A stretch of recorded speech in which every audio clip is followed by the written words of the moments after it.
বরিশাল থেকে শাহিন হাওলাদারের পাঠানো তথ্যচিত্রে নিউজ গ্রাম বাংলার ডেস্ক রিপোর্ট। সৈকতের শহর কুয়াকাটায় বেড়াতে এসে প্রেমিকসহ ধরা পড়লেন এক প্রবাসীর স্ত্রী। পরে উভয়কে পরিবারের জিম্মায় ছেড়ে দেওয়া হয়। মঙ্গলবার ১৭ জুন বিকেলে কুয়াকাটা পৌর ভবনের সামনের সড়ক থেকে আটক করা হয় বাহরাইন প্রবাসী স্বামীর স্ত্রী নাহার ইসলাম রোজা ও তার প্রেমিক রাকিবুল ইসলাম সজীবকে। এক সন্তানের জননী রোজা স্বামীর অনুপস্থিতিতে প্রেমিককে নিয়ে ঘুরতে গিয়েছিলেন কুয়াকাটায়, কিন্তু হঠাৎই দেখা মিলে তার পরিবারের সদস্যদের সঙ্গে। এরপরে শুরু হয় নাটকীয়তা। ঘটনার ছবি ও ভিডিও সামাজিক যোগাযোগ মাধ্যমে ছড়িয়ে পড়লে তৈরি হয় ব্যাপক চাঞ্চল্য। পরিস্থিতি সামাল দিতে ঘটনাস্থলে পৌঁছায় ট্যুরিস্ট পুলিশ। পরে তাদের হস্তান্তর করা হয় মহিপুর থানা পুলিশের কাছে। পারিবারিকভাবে কেউ কোনো অভিযোগ করতে রাজি না হওয়ায় আমরা উভয় পক্ষকে পরিবারের জিম্মায় ছেড়ে দিয়েছি।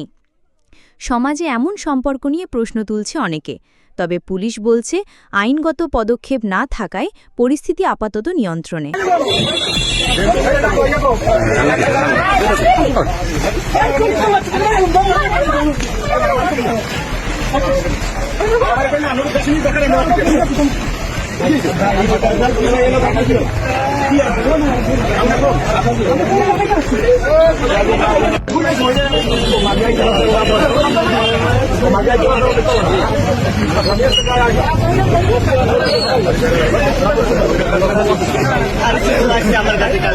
আমি আনি নিয়ে যাবো মানে করবো কালকে করছে কালকে সোজা স্যার তোমার ঠিকানা ফুল ঠিকানা বলো তো? তোমার নাম কি? আমার নাম সজীব। হ্যাঁ, আমার নাম সজীব। সজীব। বাবার নাম? বাবার নাম কোথায়? ঠিকানা কোথায়?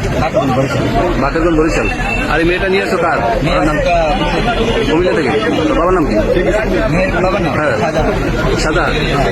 ওই কুমিল্লা থেকে নিয়ে আসো। কুমিল্লা থেকে সে আসছে আমার কাছে আইসে। আমি বলছি যে না, আমি তারে বলছি যে কুমিল্লা থেকে কোন জায়গায় গেছে? আমি বলছি তুমি কি আসবে আমার? তুই কোথায় ছিলি? আমি বলছিলাম কয়দিন ও তোর কাছে কোথায় আসছে? মানে নতুন বাতা আসছে। তুই কুমিল্লা থেকে নিয়ে আসছো তো সেটা বললো তুই নিয়ে আসছিস কুমিল্লা থেকে। তারে জিজ্ঞেস করেন আমি নতুন বাচ্চা আমার যত প্রমাণ লাগে নতুন বাচ্চা যদি ওই করেন আমি এমনি করো কি? তুমি করো কি? আমি স্টুডেন্ট। কিসে লেখাপড়া করো? নতুন আপডেট জানতে চোখ রাখুন নিউজ গ্রাম বাংলা ফেসবুক পেজে।